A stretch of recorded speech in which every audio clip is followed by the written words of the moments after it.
Baiklah, Assalamualaikum warahmatullahi wabarakatuh. Perkenalkan nama saya Atifah Liora Kasma dengan NIM C0C021026. Saya berasal dari Universitas Jambi. Baiklah, di sini saya akan mempresentasikan tugas saya dengan mata kuliah akuntansi perpajakan. Baiklah, di sini materi pembahasannya yaitu konsep aspek fiskal dari aset lancar berupa kas dan setara kas dan investasi pada efek tertentu. Baiklah, di sini saya akan menjelaskan latar belakang. Secara umum, tujuan perusahaan didirikan adalah untuk melipat gandakan kekayaan pemiliknya. Sebagai institusi pencipta kekayaan, suatu perusahaan harus mampu menghasilkan laba. Laba adalah selisih antara penghasilan yang diterima perusahaan dari pelanggan atas penjualan barang atau jasa yang dihasilkannya dengan mengorbankan ekonomi yang dilakukan perusahaan untuk memperoleh barang atau jasa tersebut. Kas merupakan aset perusahaan paling likuid dan dapat digunakan untuk memenuhi kebutuhan kegiatan operasional perusahaan dengan segera. Semakin besar jumlah nominal kas perusahaan, maka tingkat likuiditas perusahaan juga semakin tinggi. Efek atau dalam istilah bahasa Inggris disebut security adalah suatu surat berharga yang bernilai serta dapat dipergunakan.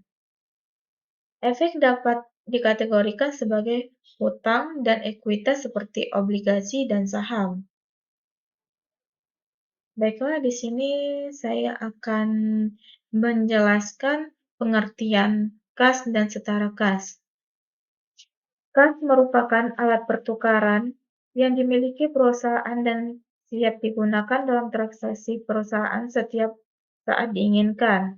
Sedangkan setara kas, menurut IAI, dalam SAK ETAP adalah investasi jangka pendek dan sangat likuid yang dimiliki oleh memenuhi komitmen kas jangka pendek dan bukan untuk tujuan investasi atau lainnya. Yang kedua yaitu ada pengertian efek. Menurut IAI, dalam SAK ETPA adalah surat berharga, yaitu surat pengakuan utang, surat berharga komersial, saham, obligasi, tanda bukti utang, unit penyertaan kontrak investasi kolektif, kontrak berjangka atas efek, dan setiap derivatif dari efek.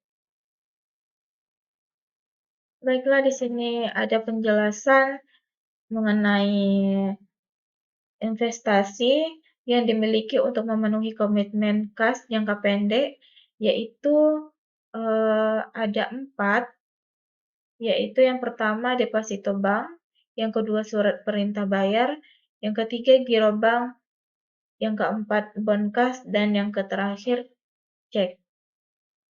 Konsep pembukuan tabungan. Di sini perusahaan membutuhkan bank sebagai tempat penyimpanan kas dengan jumlah besar. Dengan begitu, kas disimpan di bank dengan cara ditabung.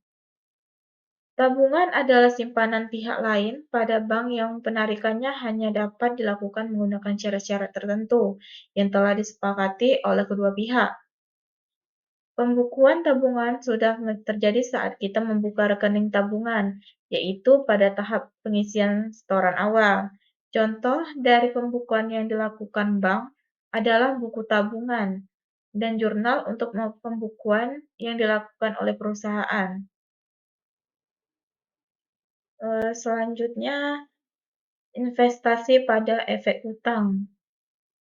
Di sini, investasi pada efek utang dapat diklasifikasikan dalam 3 kelompok dalam penyajian laporan keuangan, yaitu yang pertama dimiliki hingga jatuh tempo, yang kedua diperdagangkan, yang ketiga tersedia untuk dijual.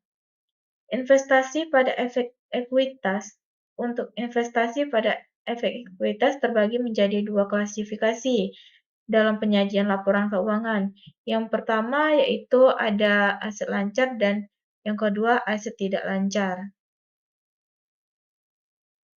Perlakuan akuntansi pajak, investasi pada efek utang, dan ekuitas menurut IAI dalam SAK ETPA, entitas menyajikan dengan neraca yang asetnya menjadi aset lancar dan aset tidak lancar. Kewajiban dikelompokkan menjadi kewajiban jangka pendek dan jangka panjang, harus melaporkan suatu efek trading dalam kelompok aset lancar. Untuk mengungkapkan efek utang dalam kelompok AFS dan HTM, informasi tentang jatuh tempo harus diungkapkan dalam catatan atas laporan keuangan tahun terakhir yang disajikan. Dapat dikelompokkan menjadi waktu. Yang pertama kurang dari 1 tahun, yang kedua antara 1 sampai 5 tahun, yang ketiga antara 5 sampai 10 tahun, dan yang terakhir lebih dari 10 tahun. Pada Undang-Undang PPH Nomor 36 Tahun 2008, pada pasal 4 ayat 1 menyebutkan bahwa yang menjadi objek pajak yaitu adalah penghasilan. Setiap tambahan kemampuan ekonomis yang diterima atau diperoleh wajib pajak baik yang berasal dari Indonesia maupun dari luar Indonesia yang dapat dipakai untuk konsumsi atau untuk menambah kekayaan wajib pajak yang bersangkutan dengan nama dan dalam bentuk apapun.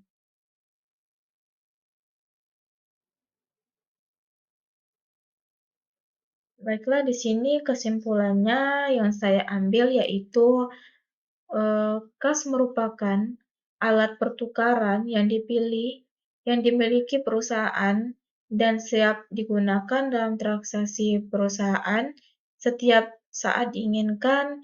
Dengan adanya kas dalam perusahaan, perusahaan dapat berinvestasi dalam jangka yang telah ditentukan.